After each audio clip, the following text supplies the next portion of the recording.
Naga Sastra Sabu Inten, halaman 1072 sampai halaman 1091. Tetapi meskipun demikian, apabila serangannya itu dapat mengenai sasarannya, agaknya akan berbahaya juga. Karena Wanamerta masih selalu menghindari serangan-serangan Sontani, maka seolah-olah Wanamerta menjadi terdesak. Rakyat yang berdiri di sekitar perkelahian itu menjadi cemas, sebab mereka tidak tahu apa yang sebenarnya terjadi. Bahkan Sontani pun berpendapat demikian pula. Meskipun ia hampir tidak sabar karena serangan-serangannya tak pernah mengenai sasarannya. Di antara para penonton itu tampak Sendang Papat dan Sendang Parapat tersenyum-senyum. 5 tahun yang lampau, memang agaknya Sendang Papat dan Sendang Parapat itu tidak lebih dari Sontani. Tetapi setelah mereka menggembleng diri di bawah asuhan Ki Dalang Mantingan Wirasaba, bahkan kemudian mereka itu pun mendapat petunjuk-petunjuk dari Maeso Jenar sendiri, maka ia melihat betapa lemahnya serangan-serangan Sontani. Mereka dengan tersenyum melihat betapa Wanamerta dengan sabarnya melayani permainan Sontani yang menyembuhkan dan sama sekali tidak bermutu. Wanamerta tidak ingin melihat keadaan semakin keruh. Agaknya Wanamerta berusaha untuk mengalahkan Sontani tanpa melukainya. Tetapi Sontani agaknya benar-benar orang yang tidak berotak. Ia sama sekali tidak menyadari keadaan, karena itu ia malahan menjadi semakin berbesar hati dan sombong. Bahkan kemudian ia berteriak, "Jangan berlari-lari seperti kelinci menghadapi serigala, Wanamerta yang malang. Agaknya kau telah terjerumus karena kesombonganmu ke dalam sudut yang celaka. Tetapi janganlah kau ingkar pada kejantananmu, kepada sesumbarmu yang seolah-olah membelah langit." Wanamerta menggeleng lemah. Sambil menghindari serangan Wanamerta, Sontani berkata, "Haha, kau sudah makin ketakutan. Aku beri kau kesempatan sekali lagi. Berjongkoklah dan minta maaf kepada bau bedukuan lemah abang agar kau kuampuni karena kesalahanmu. Setelah itu kau harus meninggalkan lapangan ini dengan merangkak sampai ke batas tanah lapang." "Sejak umur setahun aku sudah tidak biasa lagi merangkak, Sontani. Maafkan kalau aku tidak dapat memenuhi permintaanmu," jawab Wanamerta. Sontani membelalakkan matanya. Ia mengharap Wanamerta benar-benar minta maaf kepadanya, meskipun seandainya ia tidak dapat memenuhi perintahnya itu seluruhnya. Tetapi tiba-tiba Wanamerta menjawab sedemikian menyakitkan hati. Karena itu sekali lagi Sontani berkata untuk menghina orang tua itu, "Aku beri kesempatan dalam hitungan 5 kali. Setelah itu tak ada kesempatan lagi bagimu. Kau akan aku tangkap. Aku cukur gundul dan aku arak berkeliling kota besok pagi." Wanamerta tidak menjawab. Ia membiarkan saja Sontani menghitung untuk memuaskan hatinya. Tetapi ketika Sontani sampai ke hitungan yang ketiga, tiba-tiba Wanamerta mulai dengan melontarkan beberapa serangan balasan. Sontani terkejut. Ia sama sekali tidak menduga bahwa Wanamerta yang tua itu masih mampu bergerak sedemikian cepat dan berturut-turut. Karena itu ia sama sekali kurang bersiaga, sehingga beberapa serangan Wanamerta itu berturut-turut mengenai tubuhnya. Tidak hanya sekali, tetapi 2-3 kali, sehingga ia terdorong beberapa langkah surut. Mengalami peristiwa itu, tiba-tiba mata Sontani yang hitam kelam itu menjadi merah darah. Seolah-olah dari sana menyembur api yang menyala-nyala. Dadanya terasa sesak, bukan karena sakit oleh serangan lawannya, tetapi karena perasaan yang bercampur baur, marah, malu, muak, dan segala macam. Tetapi dalam pada itu, ia menjadi semakin bernafsu untuk menghancurkan musuhnya itu. Dalam tanggapannya, serangan Wanamerta itu adalah karena kelengahannya. Meskipun demikian, ia sama sekali tidak menjadi jerah, sebab pukulan Wanamerta meskipun mengenainya tetapi tidak menyakitkan. Namun dengan perasaan itu ia telah membuat kesalahan untuk yang kedua kalinya. Ia tidak menyadari bahwa Wanamerta sebenarnya tidak menggunakan seluruh tenaganya. Ia hanya mempergunakan kecepatan dan mendorong dada Sontani, menyentuh pundaknya, dan dengan kaki ia menyinggung lambungnya. Tetapi kemarahan Sontani telah benar-benar menggelapkan pikirannya. Ia benar-benar sudah tidak dapat menimbang untung rugi dari perbuatannya itu. Dengan demikian, ia menjadi semakin membabi buta, menerjang, menghantam, memukul dengan penuh nafsu. Ia berkelahi seperti serigala gila sedang kelaparan. Dari mulutnya terdengarlah nafasnya memburu dan geramnya yang seram. Wanamerta membiarkan Sontani bertempur dengan cara yang demikian. Ia mengharap Sontani akan kehabisan tenaga dan berhenti dengan sendirinya. Dengan demikian ia tidak mengalahkannya dengan menyinggung kehormatannya beserta pengikut-pengikutnya. Tetapi Sontani berpendirian lain. Karena pikirannya yang gelap itulah, ia tidak dapat menimbang apa yang akan dilakukan.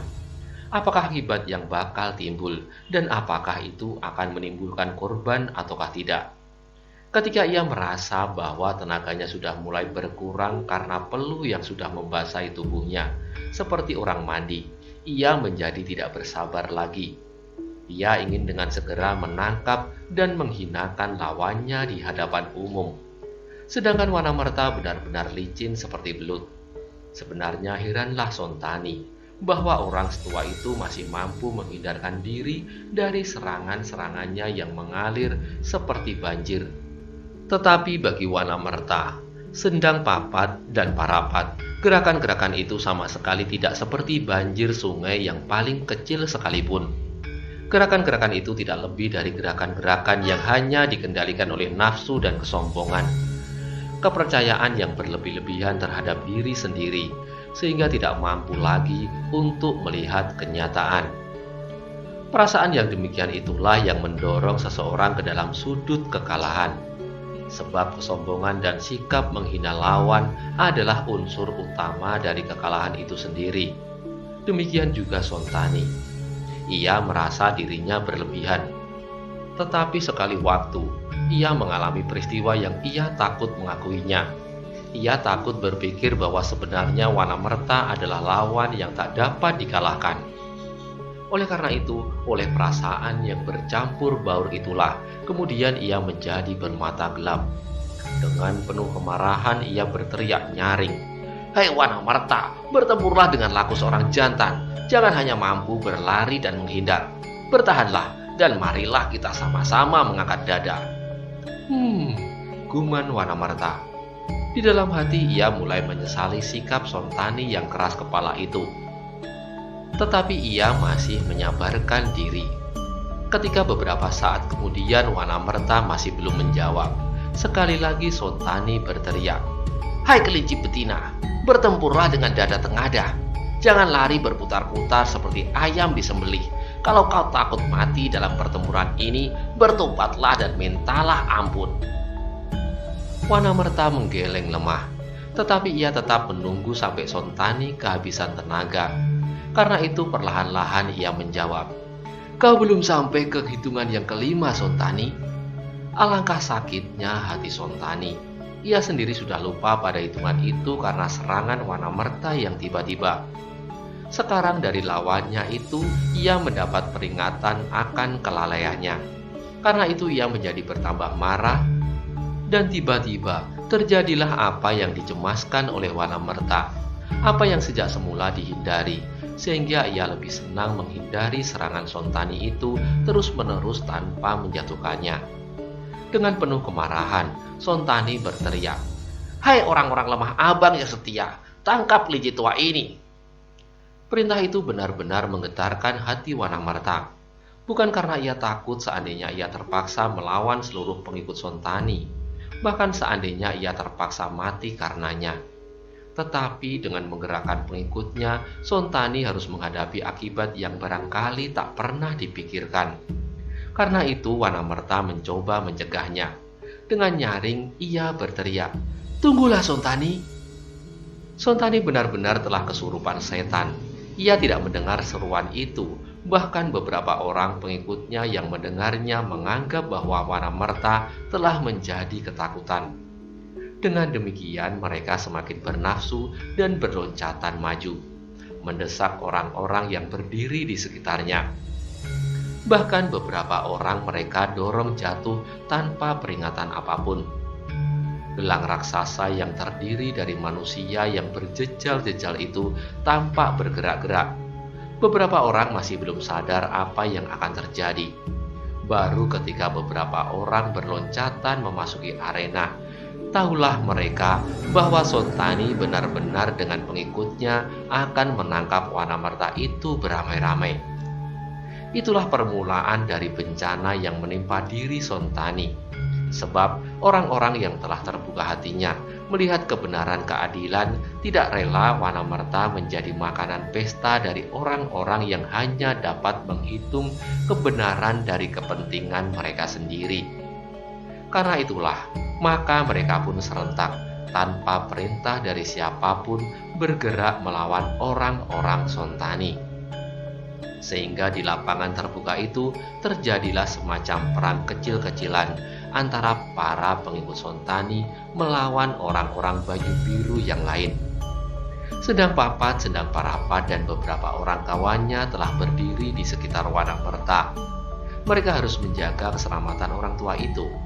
Orang tua yang telah menjadi emban kepala daerah Pertikan Banyu Biru sejak masa pemerintahan Ki Ageng Soro Dipoyono. "Apa yang akan kita lakukan, Kiai?" tanya Sendang Papat.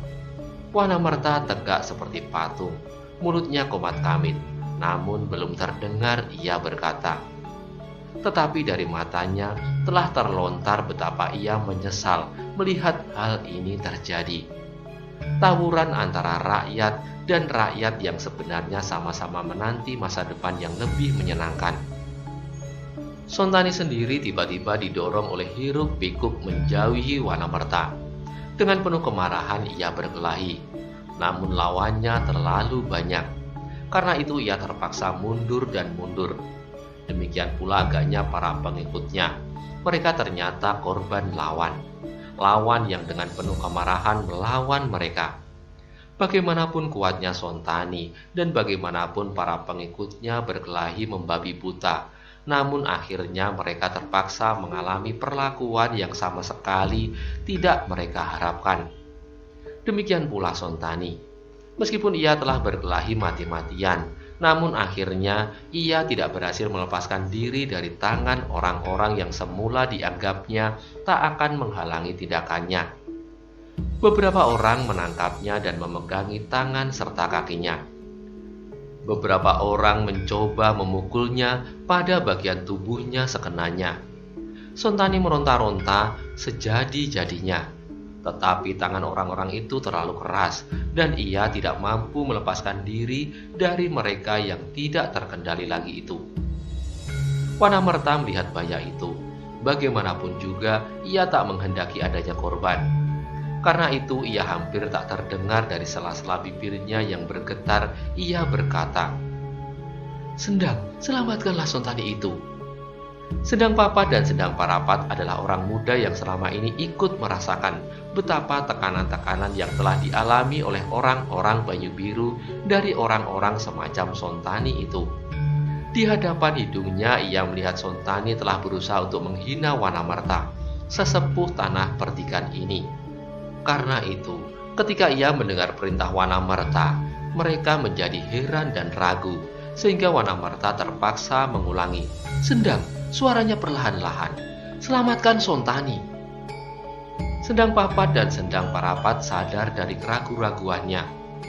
Bagaimanapun perasaannya bergolak di dalam dadanya, namun mereka adalah orang-orang yang patuh. Karena itu, mereka tidak menunggu lebih lama lagi. Dengan sigapnya mereka meloncat di antara orang yang bergolak seperti gabah di interi itu, menyusup langsung ke arah Sontani. Dengan mempergunakan pengalaman serta kelebihan-kelebihan mereka, mereka pun segera berhasil berdiri di samping Sontani yang sedang meronta-ronta itu. Dengan penuh tenaga, Sendang Papat berteriak mengatasi keriuhan suara orang-orang Banyu Biru yang marah itu. "Hai kawan-kawan yang baik, aku harap kerelaan kalian. Serahkanlah orang ini kepadaku." Beberapa orang yang dekat berdiri dengan Sendang Papat itu terkejut. Ketika mereka memandanginya, dalam samar-samar sinar obor yang jauh. Bukankah yang berteriak itu Sendang Papat? Tiba-tiba seseorang di antara mereka berkata, "Hei, adakah kau adik Sendang Papat?" "Ya," jawabnya singkat. Dari arah lain terdengar suara, "Dan inilah adiknya, Sendang Parapat." "Bagus, bagus," teriak yang lain. "Bukankah kau datang untuk membunuhnya?" "Lepaskan dia," kata Sendang Papat keras-keras. Beberapa orang yang menjadi ragu-ragu, tetapi Sendang Papat mendesakkan kata-katanya pula. "Lepaskan dia, berhentilah berkelahi." "Hei yang di sana, berhentilah berkelahi." Suara itu disaut oleh Sendang Parapat dan oleh beberapa kawan-kawan yang datang bersamanya. Karena suara-suara itulah, maka perkelahian itu terpengaruh pula. Peperangan itu semakin lama menjadi reda dan akhirnya berhenti, meskipun masing-masing wajah masih diliputi oleh ketegangan dan kemarahan. "Serahkan orang itu kepadaku," kata Sendang Papat dengan kewibawaan yang mengagumkan orang-orang yang berdiri di sekitarnya. Namun meskipun demikian tampak mereka ragu, seperti Sendang Papat mula-mula juga ragu. Di sebelah lain berdiri dengan kaki renggang adiknya Sendang Parapat. "Apakah kalian keberatan?" desak Sendang Papat.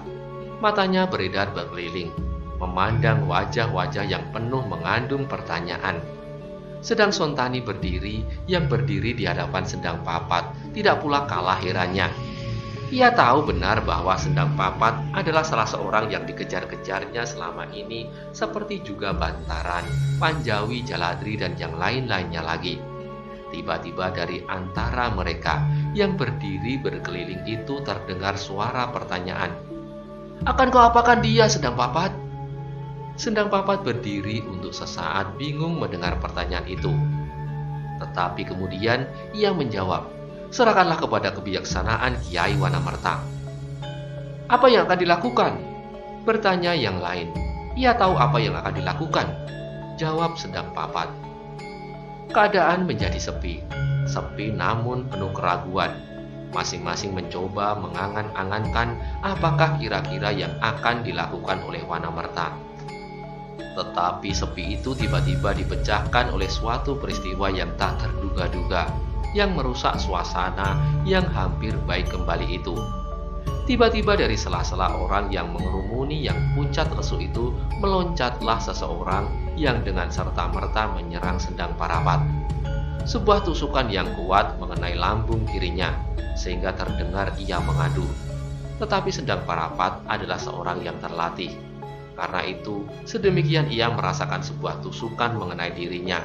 Selain tanpa sesadarnya ia mengadu perlahan, namun dengan cepatnya ia bergerak dengan tenaganya yang terakhir, menangkap tubuh orang yang menusuknya itu.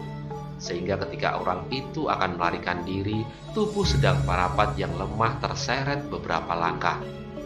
Tetapi dengan demikian, orang itu tidak dapat segera melenyapkan diri ke dalam gerombolan orang-orang yang masih berdiri di sana-sini.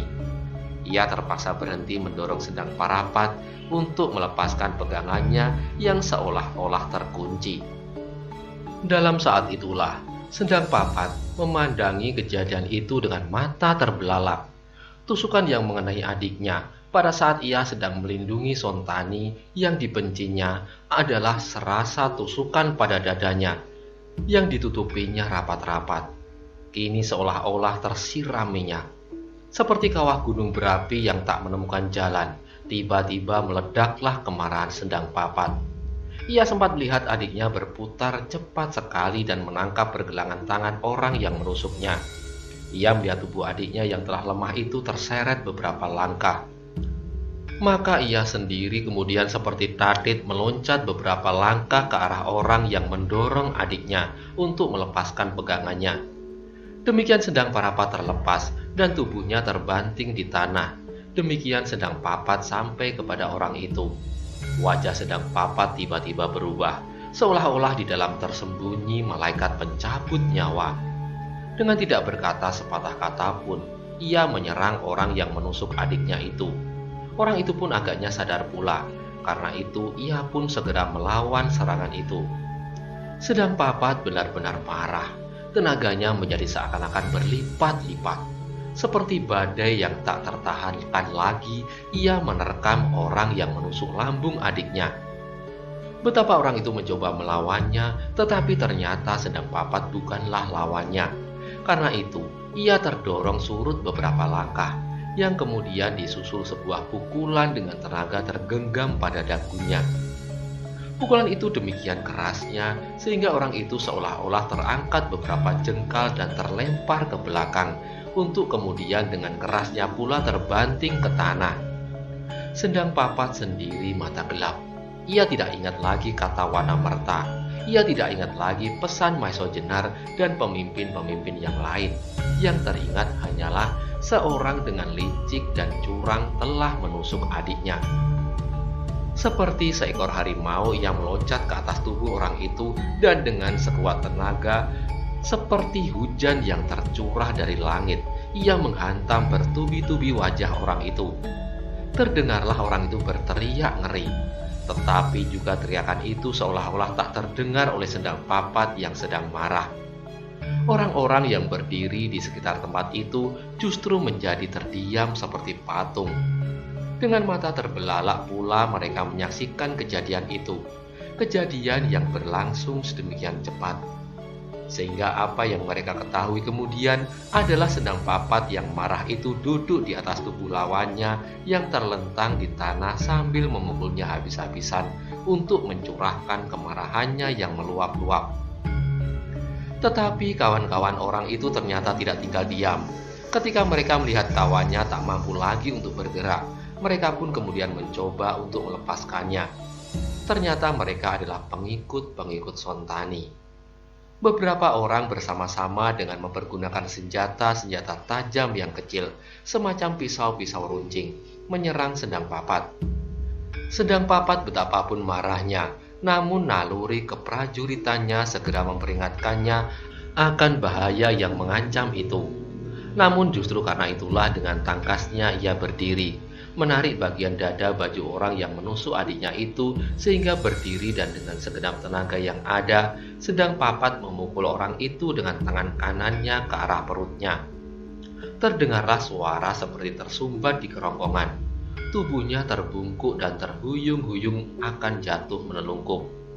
Pada saat itu Sendang Papat melepaskan pegangannya. Dengan tangan kirinya, ia mengangkat muka orang itu menengadah. Dan sekali lagi dengan tangan kanannya ia menghantam wajah itu. Ternyata orang itu sudah tidak mampu mengadu lagi. Tubuhnya demikian saja terlempar ke belakang.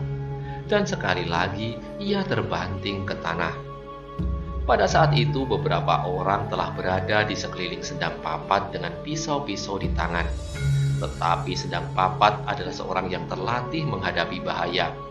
Meskipun ia sendiri tidak mempergunakan senjata, namun ia sama sekali tidak takut melawan orang-orang itu. Karena itulah, maka segera berkobar kembali perkelahian. Sendang Papat melawan lebih dari 4-5 orang yang menyerangnya dari segenap penjuru. Meskipun demikian, belum terlintas di dalam otak Sendang Papat itu untuk mempergunakan keris yang terselip di lambung kirinya. Demikian ia meloncat ke sana kemari, seperti seekor kijang yang keriangan di padang rumput yang hijau. Tangannya menyambar-nyambar seperti berpuluh-puluh pasang tangan yang bergerak bersama-sama. Pengalaman-pengalaman serta latihan-latihan yang ditekuninya selama ini ternyata menempatkannya pada kedudukan yang menguntungkan. Apalagi kali ini, orang yang bernama Sendang Papat itu benar-benar mengamuk tanpa terkendali. Perkelahian itu ternyata telah memancing berkobarnya kembali pertempuran kecil di tanah lapangan itu. Ketika para pengikut Sontani mulai menyerang Sendang Papat, orang-orang yang memihak Wanamerta pun mulai bergerak pula. Tetapi orang-orang Sontani itu telah merasa bahwa mereka tidak akan mampu melawan kemarahan orang-orang yang jauh lebih banyak dari jumlah mereka. Karena itu sebagian besar dari mereka segera melarikan diri ke dalam kegelapan malam. Yang tinggal kemudian hanyalah 5 orang yang bersama-sama bertempur melawan Sendang Papat itulah. Karena mereka bersenjata, mereka merasa bahwa mereka akan mampu mempertahankan diri mereka. Wanamerta yang tak jauh dari mereka melihat keributan timbul kembali. Cepat ia berlari untuk mengetahui apakah yang terjadi. Alangkah terkejutnya ketika ia melihat Sendang Parapat terbaring di tanah dengan darah yang mengalir dari lukanya. Ia melihat dua orang yang datang bersama dari Gedong Songo berusaha untuk menahan darah yang mengalir itu. Sedang seorang lagi agaknya ikut serta berkelahi melawan orang Sotani. Wanamerta kemudian menekan dadanya ketika ia melihat Sendang Papat mengamuk tanpa dapat mengendalikan dirinya sama sekali. Beberapa saat Wanamerta berdiam diri dengan cemas. Perkembangan keadaan itu agaknya sama sekali tidak seperti yang dikehendaki Wanamerta. Meskipun darinya ia dapat mengambil keuntungan-keuntungan. Dengan demikian, ia telah dapat menempatkan beberapa bagian orang-orang Banyu Biru itu kepada kesadarannya kembali. Tetapi peristiwa yang terjadi ini dapat membawa akibat yang buruk. Meskipun hanya sementara, pada saat itu Wanamerta sudah tidak melihat Sontani lagi. Orang itu lari terbirit-birit ketika terbuka kesempatan, tanpa mempedulikan lagi apakah orang-orangnya masih berkelahi terus dan apakah di antara mereka yang menjadi korban. Yang penting baginya adalah menyelamatkan diri sendiri. Yang mula-mula dilakukan oleh Wanamerta adalah menyuruh kedua orang yang berusaha untuk membendung darah yang keluar dari lambung kiri Sendang Parapat itu untuk membawanya ke tepi. Kemudian kepada kedua orang itu Wanamerta bertanya, "Bagaimana luka itu?" "Berat, Kiai," jawab salah seorang di antaranya. "Adakah kau kenal seorang yang dapat kau percaya di sekitar tempat ini?" tanya Wanamerta pula. Kedua orang itu berpikir, kemudian salah seorang menjawab, "Bagaimana dengan Kakang Prana?" Wanamerta mengerutkan keningnya. Sesaat kemudian ia mengangguk-angguk. "Aku kira ia baik. Bawalah Sendang Parapat kepadanya. Kami akan menyelesaikan beberapa persoalan di sini. Kami akan menyusul kau nanti ke sana. Aku sendiri masih harus mengawasi Sendang Papat yang kehilangan keseimbangan." Tak dapat disalahkan. Guman orang itu seperti kepada diri sendiri. "Ya," jawab Wanamerta singkat. Kemudian ia berkata, "Nah, pergilah kepada Prana. Usahakan obat-obatan apapun buat luka itu. Barangkali daun metir atau sarang laba-laba." "Baik, Kiai," sahut orang itu sambil berdiri dan mengangkat tubuh Sendang Parapat ke rumah Ki Prana yang tak jauh dari lapangan itu. Mereka berharap akan dapat beristirahat dan menyembunyikan Sendang Parapat yang terluka itu. Sepeninggal kedua orang itu, kembali Wanamerta mendekati Sendang Papat yang sedang mengamuk. Beberapa orang telah berdiri di sekitar tempat itu dan beberapa orang lagi berbondong-bondong berlari-lari ke titik perkelahian itu pula. Mereka itu datang kembali setelah mengejar-ngejar orang-orang Sontani. Tiba-tiba salah seorang yang baru datang itu dengan nafas tersengal-sengal berteriak, "Bunuh saja mereka semua! Bunuh saja! Bunuh! Bunuh!" sahut yang lain. Wanamerta menjadi semakin cemas. Dengan demikian permusuhan antara orang-orang Banyu Biru itu akan bertambah menjadi-jadi. Karena itu, Wanamerta segera bertindak. Ia mengharapkan pertanggungan jawab sepenuhnya terletak di bahunya, setidak-tidaknya pada Sendang Papat. Maka segera ia meloncat maju sambil berteriak, "Jangan ganggu mereka, biarkan mereka bertempur dengan jujur." Beberapa orang menjadi heran mendengar kata-kata Wanamerta itu. Mereka benar-benar tidak tahu maksudnya. Mereka mengira bahwa Wanamerta pun akan sependapat dengan mereka. Bahkan, seorang yang berdiri di deretan paling depan bertanya, "Bagaimana perkelahian itu dapat disebut jujur?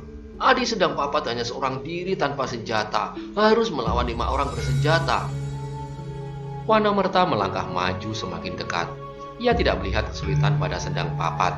Karena itu ia menjawab, "Jangan takut, malah kalian harus bangga bahwa Sendang Papat bertempur melawan 5 orang sekaligus. Lihatlah apa yang akan terjadi." Tetapi Sendang Papat sendiri sama sekali tidak mendengar mereka merasa cemas bahwa Sendang Papat akan mengalami bencana seperti adiknya. Kemudian tak seorang pun berbicara lagi. Mereka dengan seksama memperhatikan perkelahian itu. Tetapi bagaimanapun juga pembicaraan itu, ia sama sekali tidak melihat Wanamerta dan tidak tahu bahwa sekian banyak orang perhatiannya tercurah kepadanya. Yang ia ketahui adalah gelora dadanya sendiri, gelora kemarahan yang meluap-luap. Sendang Parapat adalah satu-satunya saudaranya. Sejak kecil keduanya tidak pernah berpisah. Seolah-olah mereka mempunyai ikatan batin yang sedemikian eratnya. Sakit bagi yang seorang adalah sakit pula bagi yang lain. Tiba-tiba, sekarang di hadapan hidungnya ia melihat adiknya jatuh berlumuran darah. Karena itu otaknya menjadi terguncang dan karena itu ia kehilangan kesadaran. Sedang 5 lawannya tiba-tiba menjadi cemas. Mereka melihat rakyat yang marah itu mengitarinya. Tetapi mereka merasa bahwa seolah-olah mereka telah terjebak di dalam kepungan. Karena itu mereka tidak mungkin lagi untuk melarikan diri. Dengan demikian, maka mereka pun mengamuk pula. Mereka harus bertempur mati-matian sambil menunggu perkembangan keadaan. Mereka mengharap Sontani datang membantu atau Sontani akan datang dengan kawan-kawan yang lebih banyak lagi. Sukar kalau Sontani dapat menghubungi pasukan Pamingit. Apalagi ketika mereka mendengar kata-kata Wanamerta, mereka merasa bahwa orang-orang Banyu Biru tidak akan berani bertindak terhadap mereka. Sebab dengan demikian pasti akan terjadi bencana bagi mereka itu. Tetapi meskipun orang-orang Banyu Biru itu tidak bertindak apa-apa terhadap mereka, namun akan sama sajalah akibatnya. Sebab Sendang Papat yang mata gelap itu tendangannya jauh lebih menakutkan daripada seandainya orang-orang Banyu Biru itu menyerang mereka beramai-ramai. Sekali-sekali mereka mencoba juga untuk mencari jalan melarikan diri. Tetapi orang-orang yang berdiri di sekitar tempat itu sudah sedemikian tepatnya. Karena itu tidak ada pilihan lain, bertempur mati-matian. Demikianlah, perkelahian itu berlangsung beberapa lama. Sendang Papat yang mata gelap terpengaruh oleh kemarahannya melawan 5 orang yang mata gelap karena putus asa. Sebab setelah demikian lama belum juga Sontani datang membantu, mereka tidak dapat menghadapinya lagi. Orang-orang yang ada di sekitar perkelahian itu semakin lama menjadi semakin terpaku oleh perasaan kagum atas tandang Sendang Papat yang hanya seorang diri melawan 5 orang yang bersenjata. Bahkan Wanamerta sendiri pun heran melihat Sendang Papat bertempur. Seolah-olah kekuatan serta kelincahannya bertambah-tambah. Bahkan seolah-olah ia bergerak tidak atas kehendak dirinya. Demikianlah, seorang yang sedang meluap-luap, tanpa sesadarnya sendiri, segala ilmu yang tersimpan tercurah seperti hujan yang melimpah. Apa yang terjadi kemudian adalah sangat mengejutkan. Tiba-tiba Sendang Papat berhasil merampas sebuah belati dari salah seorang lawannya. Dan sebelum seorang sempat melihatnya, terdengarlah sebuah teriakan nyaring, dan salah seorang dari lawan-lawannya itu rubuh di tanah. Darah yang merah menyembur dari dadanya. "Sendang Papat!" teriak Wanamerta cemas. Tetapi Sendang Papat sama sekali tidak mendengarnya. Bahkan sesaat kemudian, seorang lagi mengadu keras dan menggelepar tak berdaya. 3 orang yang lain, betapapun mereka tak mengenal takut pada mulanya. Namun setelah mereka melihat kenyataan itu, hati mereka pun berdesir. Sekali lagi mereka mencoba melihat keadaan sekeliling mereka. Dan tiba-tiba mereka berteriak sambil meloncat ke arah orang-orang yang sedang menyaksikan perkelahian itu. Beberapa orang terkejut dan bergerak mundur. Dengan serta-merta, mereka mendesak menyusup ke dalam pepatan orang-orang yang merubungnya. Tetapi agaknya salah seorang dari mereka mengalami nasib yang malang. Sendang Papat sempat menangkap lehernya dan tanpa ampun lagi belati kecilnya menyusup di antara tulang-tulang iganya. Terdengar sekali ia memekik tinggi, kemudian terdiam untuk selama-lamanya. 3 orang telah menggeletak berlumuran darah yang mengalir dari mulutnya. Namun agaknya Sendang Papat sama sekali belum puas. Dengan marahnya ia berteriak nyaring, "Tangkap iblis-iblis itu!" Orang-orang yang mengaguminya tiba-tiba menjadi cemas pula melihat wajah anak muda yang menjadi liar itu. Mereka hanya dapat menyibak ketika Sendang Papat meloncat mengejar 2 orang lagi yang mencoba menyelamatkan diri. Mereka yang berdiri memagar lingkaran pertempuran itu malahan terpaku diam dan membiarkan kedua orang lawan Sendang Papat itu menyusup di antara mereka dan membuat keributan bagian belakang lingkaran itu. Untunglah bahwa malam itu cukup gelap. Sinar obor yang menyala agak jauh dari tempat itu sama sekali tertutup oleh bayangan-bayangan orang-orang yang bergerak-gerak di sekitar tempat itu. Dengan demikian, maka Sendang Papat mendapat banyak kesulitan untuk menemukan kedua orang yang melarikan diri menyusup di antara sekian banyak orang yang kemudian dari ujung lapangan mereka meloncat ke dalam gerumbul-gerumbul di tepi tanah lapang itu. Ketika Sendang Papat tidak berhasil menemukan kedua orang lawannya, menjadi semakin marah.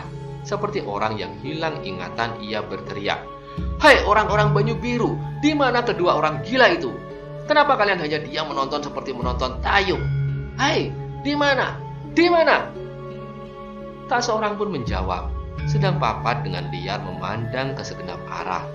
Namun kedua orang itu tak dapat diketemukannya. Tiba-tiba mata Sendang Papat menyangkut pada seperangkat gamelan. Obor-obor yang menyala-nyala, beberapa dinglek, dasaran tua, dan minum-minuman semacamnya. Air tape yang dikentalkan, badek, dan sebagainya. Hatinya yang marah itu pun menjadi semakin menyala, seperti obor-obor itu dibongkok bersama-sama.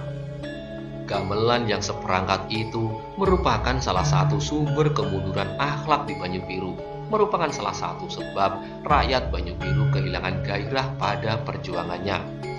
Sendang Papat adalah seorang penari yang mencintai gamelan seperti ia menyayangi pakaian-pakaiannya. Tetapi gamelan yang seperangkat ini yang berada di tanah lapang untuk mengiringi tayub dan mabuk-mabukan adalah gamelan yang mengkhianati kemurnian seni serta menerapkan seni dalam perjuangan yang tak terkendali. Tiba-tiba Sendang Papat meloncat sambil berteriak, "Hei orang-orang Banyu Biru, adakah kalian masih akan menyelenggarakan tari-tarian gila seperti malam-malam yang pernah kau lalui dengan gila-gilaan?" Tak seorang pun yang menjawab.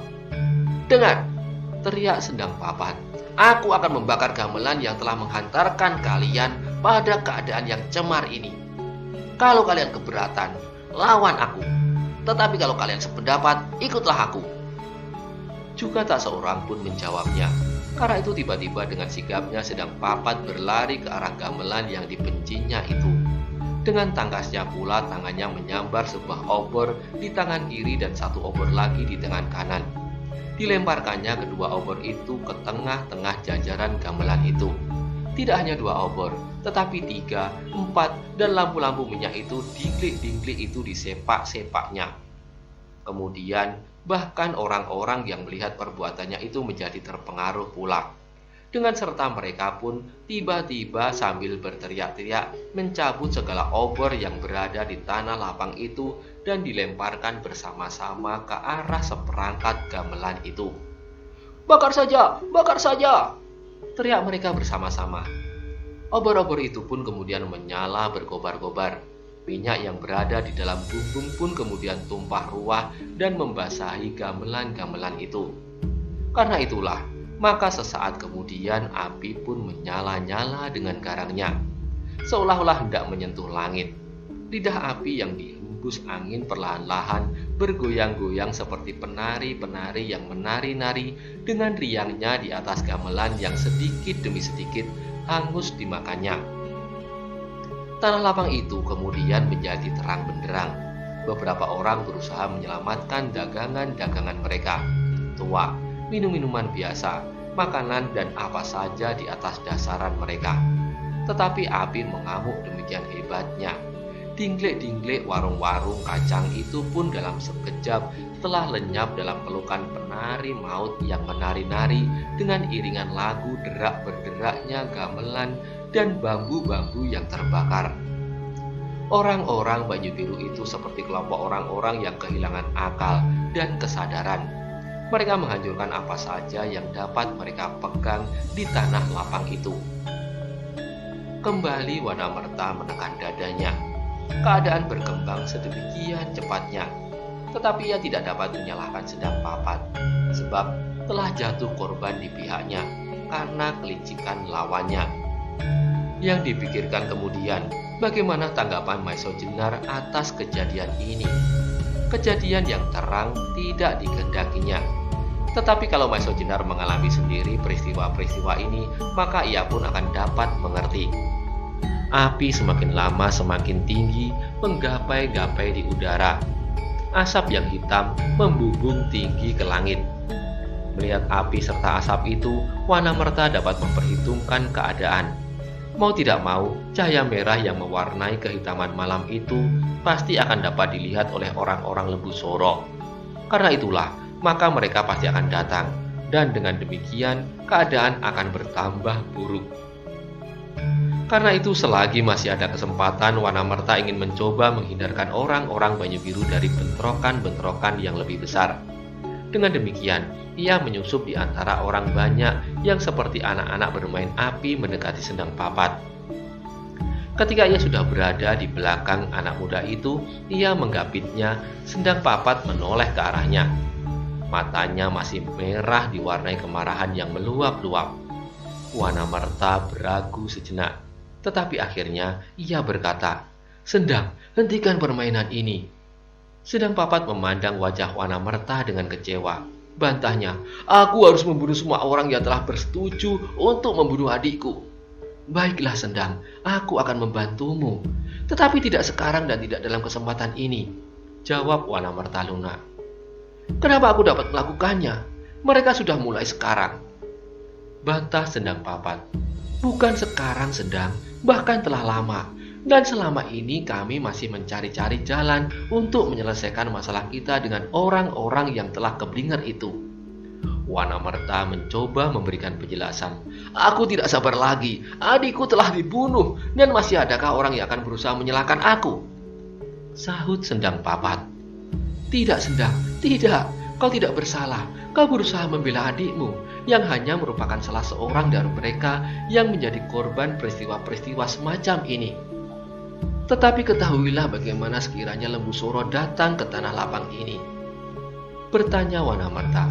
"Bagaimana kalau terjadi bentrokan antara orang Banyu Biru dengan pasukan Lembu Soro? Aku akan berdiri paling depan. Aku akan bunuh mereka semuanya. Atau aku yang akan terbunuh," jawab Sendang Papat lantang. Wanamerta menjadi kebingungan. Meskipun apabila Lembu Soro itu benar-benar datang, ia tidak akan mengingkari tanggung jawab, sebab ialah yang tertua dari rombongannya. Sebelum Wanamerta dapat menguasai perasaan Sendang Papat yang meluap-luap itu, tiba-tiba terdengar dari kejauhan derap kaki kuda. Dada Wanamerta pun berdesir. Itulah pertanda bencana yang akan datang. "Sendang, jangan biarkan korban menjadi semakin banyak," berbisik Wanamerta. Tetapi wajah Sendang menjadi terang. Tampaknya ia menjadi gembira sekali seperti kanak-kanak yang mendapat mainan. Sesekali ia meloncat dengan lincahnya, untuk kemudian menghambur menyongsong derap kuda yang semakin lama semakin dekat. Beberapa orang yang melihatnya ikut berlari-lari di belakangnya. Mereka pun tiba-tiba menjadi gembira pula.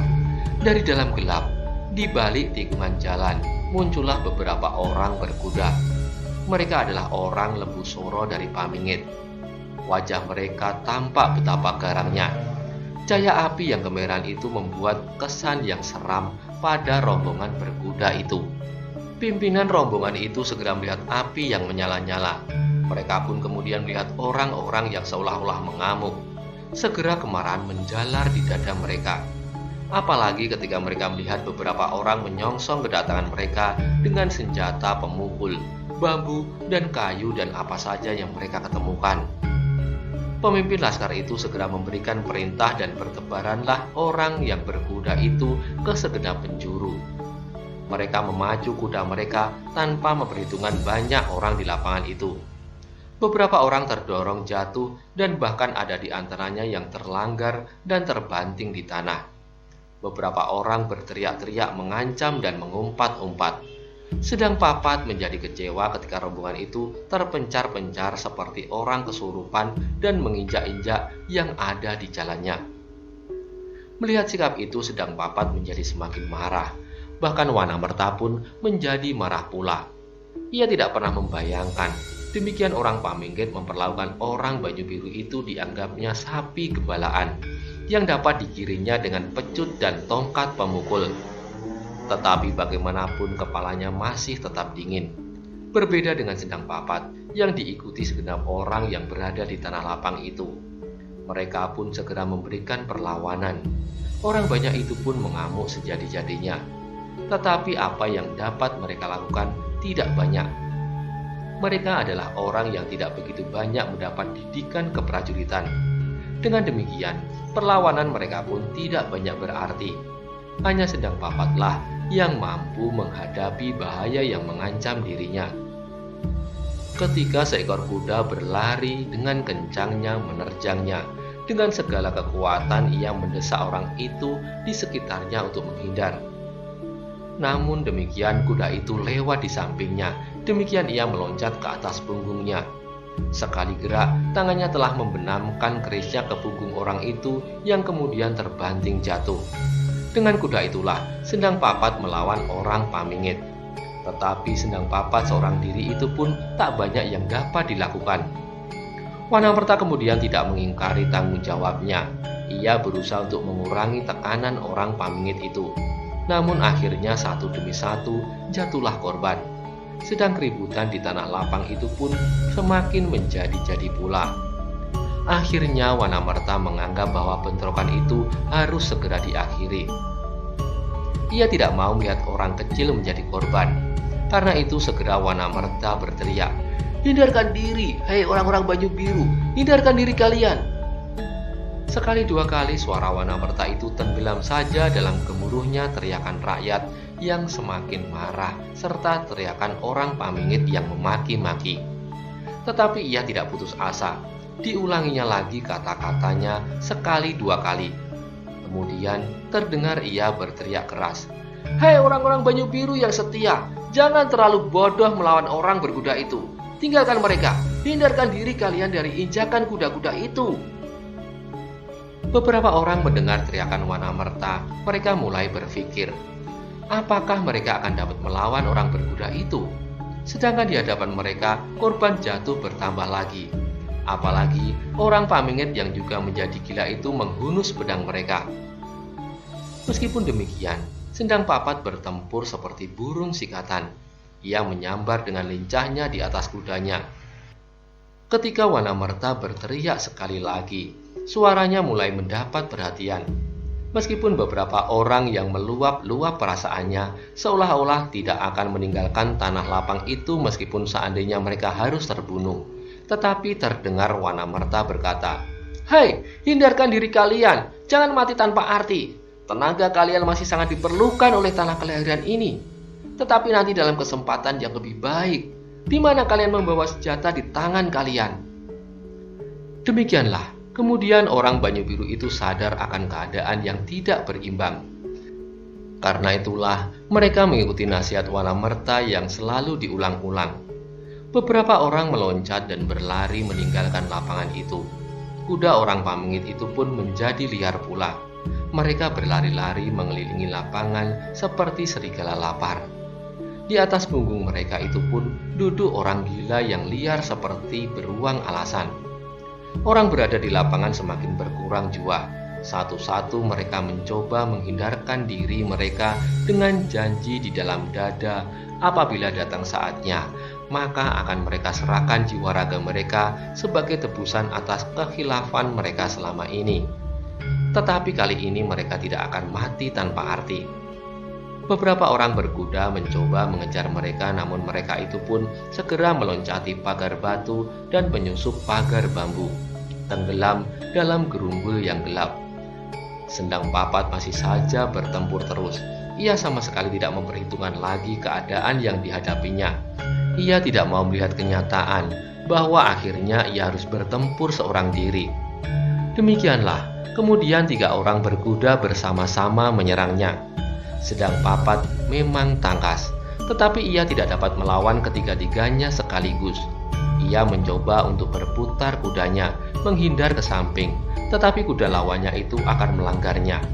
Disusul dengan yang seekor lagi dari arah lain.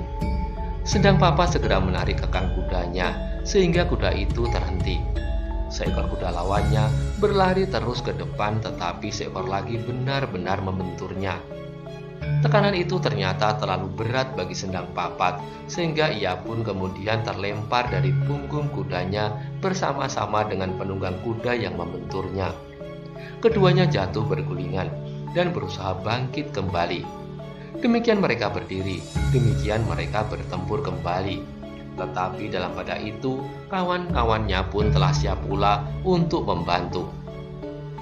Wanamerta yang masih berdiri di tanah lapang melihat kesulitan yang bakal terjadi atas Sedang Papat.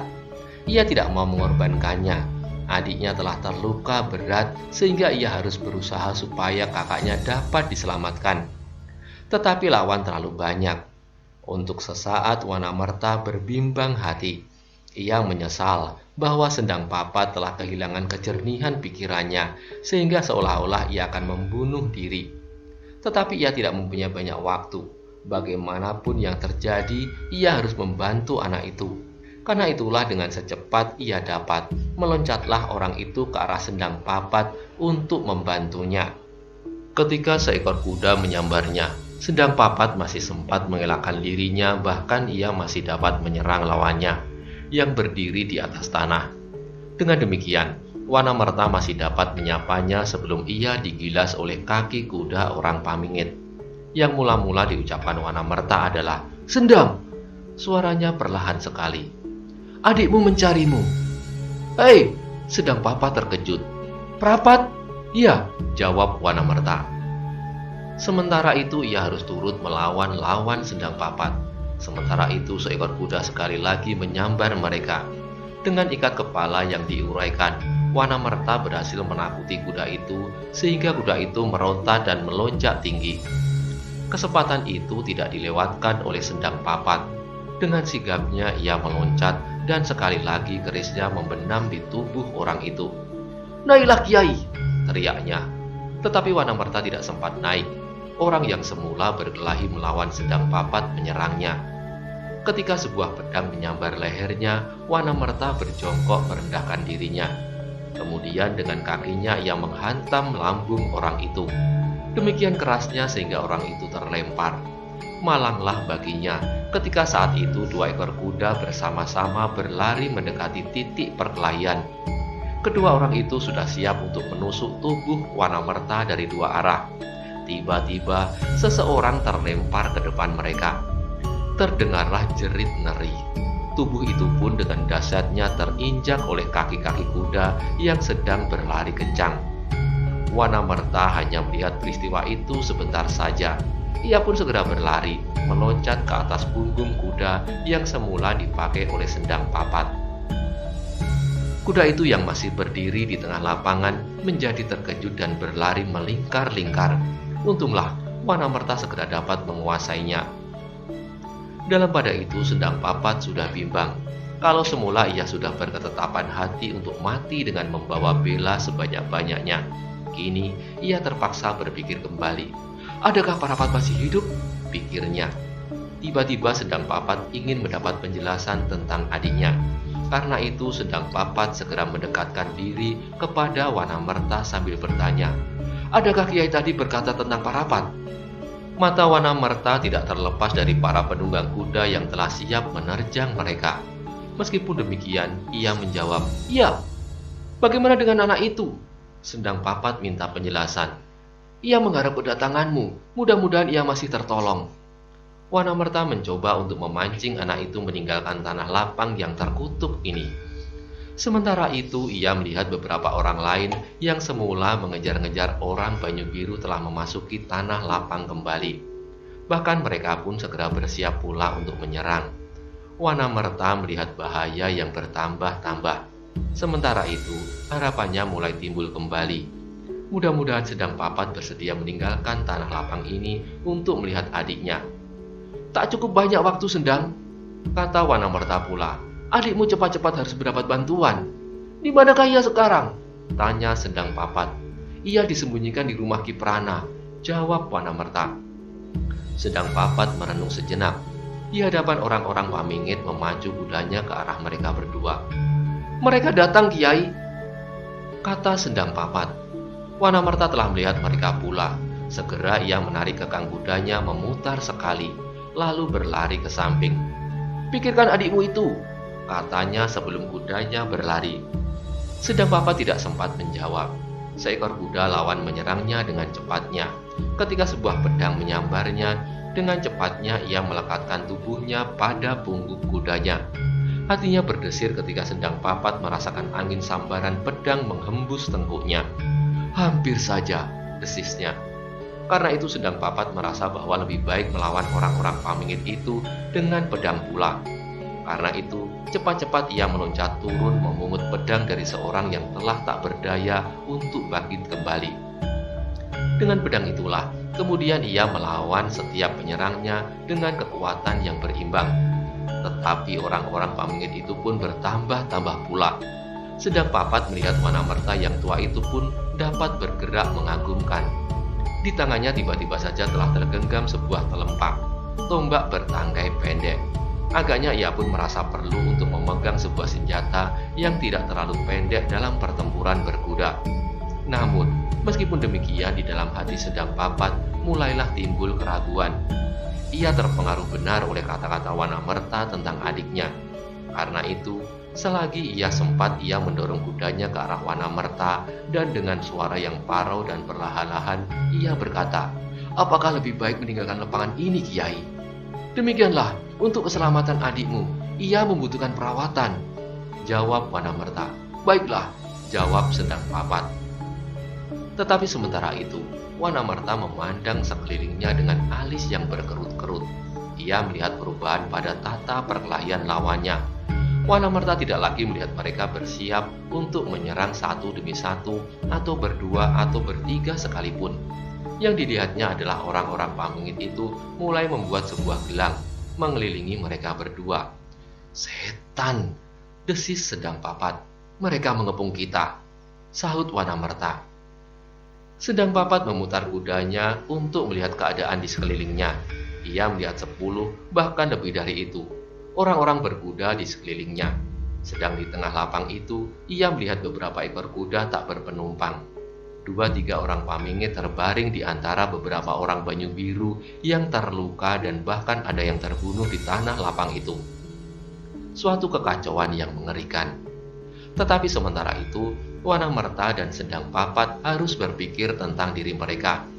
Ketika mereka melayangkan kembali pandangan mereka melihat perlahan-lahan kuda-kuda yang mengepung itu pun mulai bergerak maju. Wanamerta adalah seorang tua yang berpengalaman cukup. Karena itu segera ia mengetahui maksud orang-orang Pamingit itu. Maka desisnya, "Sendang, jangan beri kesempatan mereka bersama-sama menyerang. Kau lihat kelemahan mereka?" Sendang menggeleng lemah. "Kita menyerang dari arah api. Aku harap mereka terpengaruh oleh cahaya yang silau itu. Kita tembus dinding yang bertentangan dengan arah cahaya secepat-cepatnya. Sebelum dinding yang lain, mereka sempat membantu," kata Wanamerta setengah perintah. Sendang Papat telah menangkap maksud orang tua itu. Ia memuji di dalam hatinya, tetapi ia tidak sempat untuk berkata apapun. Sebab demikian Wanamerta selesai berkata, demikian ia menarik kekang kudanya dan memacu ke arah barat. Sendang Papat pun segera menyusul.